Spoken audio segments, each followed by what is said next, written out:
palavra de Deus, ela é interpretada pela própria palavra. A palavra de Deus, ela é revelada pela própria palavra. A Bíblia revela a Bíblia.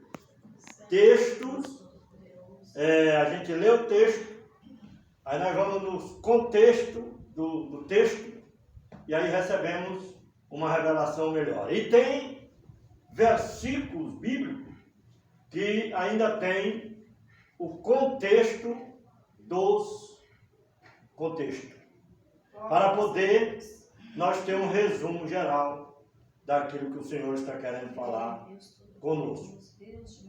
E nós vemos que Paulo disse, porque eu recebi do Senhor o que também vos ensinei. Paulo não estava passando algo que ele não sabia. Ele não estava passando algo para a igreja de Coríntios, para que servisse de exemplo para nós, algo que alguém chegou lá na casa dele, ou encontrou ele e falou, e profetizou para ele algo, e falou para ele, você tem que fazer isso a partir de hoje, porque Deus está me revelando para me falar para você isso. Está entendendo? Não. Paulo aprendeu dentro da própria palavra. Porque é um perigo muito grande, irmão, que muitas pessoas têm enfrentado, e passado e vivido dentro do meio evangélico. Essa coisa de muitas pessoas chegam no outro e aí vai fazer uma oração para abençoar aquela família, aquela pessoa, aquela vida. E aí ele começa, sabe, a fazer aquele movimento que eles dizem, movimento pentecostal, aquele movimento de poder, sabe? Começa a fazer aquilo ali, aí começa a falar coisas como se estivesse profetizando para aquela pessoa. E às vezes nem Deus está no negócio, Deus não está falando nada. Ele se sentiu emocionado e falou aquilo. Aí a pessoa pega aquilo ali que ele ouviu e guarda para ele aquilo ali e vai viver uma ilusão daquilo que ele ouviu, que às vezes não tem nada a ver com a palavra do Senhor. Entendeu? Eu estou dizendo, não estou aqui generalizando e dizendo que todas as pessoas que vão profetizar, falar algo de Deus para alguém, não é de Deus. Então vocês estão me entendendo, né? Eu estou dizendo que existe isso no meio dos evangélicos. Tem pessoas que, se ele fazer 10, 20 visitas num dia, visitar 20 pessoas, ele profetiza 20 vezes. Entendeu? Se ele visitar 4, 5, ele tem que profetizar. Se ele não profetizar, ele se sente que ele não é de Deus. Está entendendo?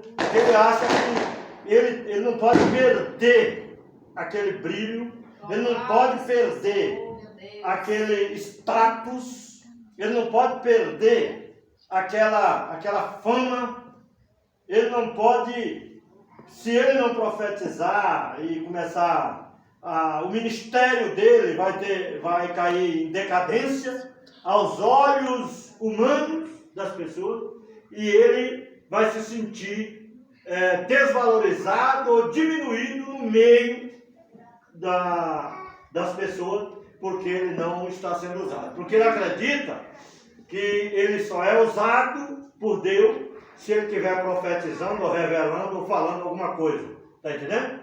E às vezes ele só está fazendo aquilo para poder manter aquele status que ele tem diante das pessoas que ele convive, ou que ele prega, ou que ele fala algo de Jesus, ele tem que completar com uma profecia, uma revelação, alguma coisa. Então, Paulo estava dizendo, eu recebi do Senhor o que eu vos ensinei. Eu recebi do Senhor, que ele recebeu dentro da própria palavra. Como que eu vou pregar, revelar a palavra de Deus para a igreja, se a Bíblia não estivesse me falando? Não é verdade? A Bíblia está revelando tudo que nós pregamos, não é? E que nós vivemos. Eu não teria coragem de falar nada de Deus se eu não tivesse conhecimento da Escritura. Porque aí eu ia ficar com medo de falar alguma coisa, porque eu ia falar de mim mesmo, está entendendo? Então a gente tem que falar aquilo que está escrito. Eu recebi do Senhor, que também vos ensinei, que o Senhor Jesus, na noite que foi traído, ele tomou o pão. Jesus, na noite que ele foi traído, ele pegou o pão e celebrou a primeira Santa Ceia. Pegou o pão, partiu entre eles. Ali tinha 12 apóstolos. Era um diabo que estava no meio. Nem todos eram igual. Tinha um que era traidor, entendeu? Traía Jesus, já estava traindo. Jesus sabia que ele era traidor. Só que Jesus não negou a ceia para ele, não. Jesus não negou. Ele participou da ceia normal. Só que nem todos que participam da ceia, eles são, simboliza que ele está com Deus, ou que ele é fiel a Deus. Não é isso. O próprio Paulo falou aqui, né, que nem todos comem por fidelidade, nem todos comem por sinceridade o pão, participa da ceia. Tem gente que participa da ceia indignamente.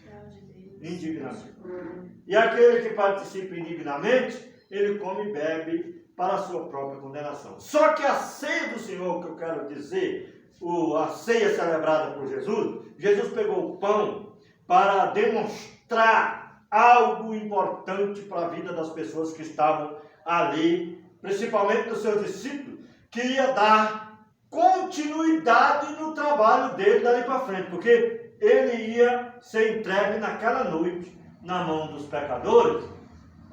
Os judeus iriam entregar ele para os romanos, e os romanos iriam levar ele para a cruz, e ele ia morrer. Então, antes dele ser entregue, ele reuniu os discípulos e celebrou a ceia. Mas ele pegou o pão e partiu o pão em pedaços. Entendeu? Pegou o pão, partiu e deu para os discípulos. Agora, o que Jesus estava querendo dizer? Jesus estava revelando algo profundo para ele. Aquele pão que Jesus estava partindo simbolizava a sua carne, que no outro dia, ou naquela mesma noite de madrugada, ia começar a ser machucada, moída, cortada, espedaçada por eles. Vocês estão entendendo? Porque Jesus é o pão vivo.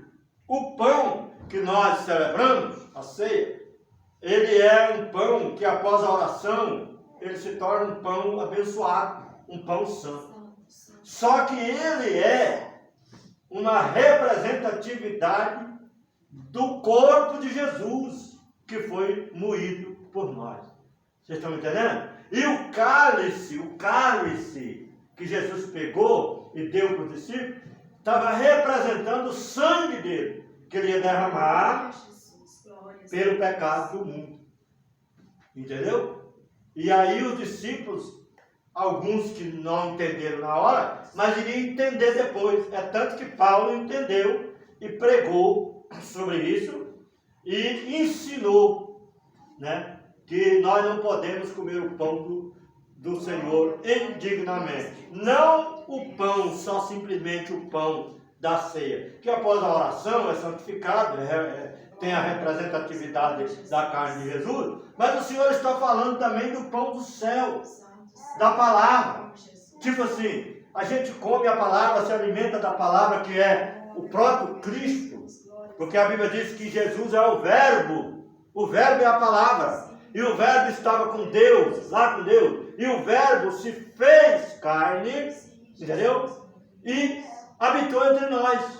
E esse verbo, ele se encarnou, se tornou uma criança, cresceu, se tornou um homem, e ele se tornou o pão vivo que desceu do céu. O próprio Jesus falou: eu sou o pão que desci do céu, não é? Ele já leram isso, irmão? O pão vivo que desceu do céu. Jesus é o pão vivo. Então, cada vez que nós meditamos na palavra, nós aprendemos na palavra, nós estudamos a palavra, nós estamos comendo o pão do céu, que é o próprio Cristo na palavra. Vocês estão me entendendo? Então, se a gente come a palavra, se alimenta da palavra, e na mesma hora que a gente vira as costas, a gente vai fazer coisa errada, aí nós estamos comendo para a nossa própria condenação. Porque a palavra do Senhor, ela é poder para salvar, para libertar, para curar, mas ela também é poder para corrigir, para dar sentença para o homem também. Entendeu? Porque Deus, ele traz uma palavra de conforto, de amor, de misericórdia para nós, para nos alegrar e nos fortalecer, como também a palavra dele pune aquele que é errado. Entendeu? Eu não sei se os irmãos conseguem entender, mas a verdade é essa. É tanto que o juízo de Deus, ele é um juízo justo, porque os homens são errados e pecadores. Deus, ele nunca vai trazer um juízo sobre alguém que não é errado. Entendeu? Ele só vai trazer juízo para aqueles que são infiéis, que continuam na infidelidade, continuam fazendo erro, continuam fazendo coisa errada. Vamos dizer, nós estamos reunidos aqui, participamos da ceia, comemos da palavra, participamos do pão que representa, bebemos o cálice que representa o sangue, o pão representa a carne. Aí nós saímos daqui, aí durante um mês nós vamos fazer um monte de coisa errada, vamos praticar coisas erradas, traição, coisa que não agrada a Deus. Aí nós somos mentirosos. Nós estamos mentindo não para Deus, estamos mentindo para nós mesmos. Não é verdade? Estamos mentindo para nós mesmos. Nós estamos achando que estamos enganando, mas nós estamos nos enganando a nós mesmos. E Deus não se agrada disso, né, irmão? Então, Paulo disse aqui, eu quero só resumir aqui rapidão. Semelhantemente também, depois de cear, ele pegou o pão, partiu, simbolizando o corpo dele, e depois ele pegou o cálice, semelhantemente também depois de cear, tomou o cálice, dizendo, este cálice é o Novo Testamento do meu sangue, fazei isso todas as vezes que beberdes, em memória de mim. Porque todas as vezes que comerdes este pão e beberdes esse cálice, anunciais a morte do Senhor, até que venha. Então, cada reunião dessa que nós fazemos, irmão, nós estamos aqui comemorando, anunciando a morte do Senhor, até que Ele venha, para nós partir com Ele para a eternidade, viver com Ele eternamente. Então, vale a pena nós se reunir, participar da ceia, meditar no valor da ceia, e o que é o pão, o verdadeiro pão que nós estamos alimentando. Porque não adianta nada nós alimentar só do pão da ceia, que é um pedacinho de pão, comer ele, e nós não se alimentar do pão vivo. Porque o pão vivo mesmo é o próprio Cristo, revelado pela palavra, quando nós nos alimentamos. E o sangue que sacia a nossa vida, a nossa alma, o nosso espírito, é o sangue que foi vertido, é o sangue que liberta, que nos libertou, que nos lavou, que nos redimiu. Porque quando nós entregamos o nosso coração a Jesus, e o sangue de Cristo nos redimiu, nos purificou e nos tornou uma nova criatura diante de Deus e diante do Senhor. Então essa é a verdade da palavra de Deus. Porque eu recebi do Senhor o que também vos ensinei. Que o Senhor Jesus, na noite que foi traído, tomou pão, e tendo dado graça, partiu e disse, tomai com isto, é o meu corpo que é partido por vós. Mas ele disse que tinha muitas pessoas lá na igreja de Corinto que se reunia, e aí cada um começou a trazer a própria ceia nas vasilhas. Porque não sei se eles acharam que a ceia lá que era distribuída lá no culto era pouca, mas eu acho que era isso. Aí cada um trazia uma matula de uma vasilha com pão, com coisa, sabe? Com vinho. E aí Paulo falou, se vocês têm fome, gente, comem em casa. Isso aqui não é para encher barriga, isso aqui é uma coisa espiritual, é um ato espiritual, é uma representatividade. Nós estamos aqui revelando a morte de Jesus, o sacrifício de Jesus Cristo. Essa é a verdade. Então, se você tem fome, come em casa. Porque o pão não é para encher barrigas. O pão da ceia é um pão que sacia a nossa alma e o nosso espírito.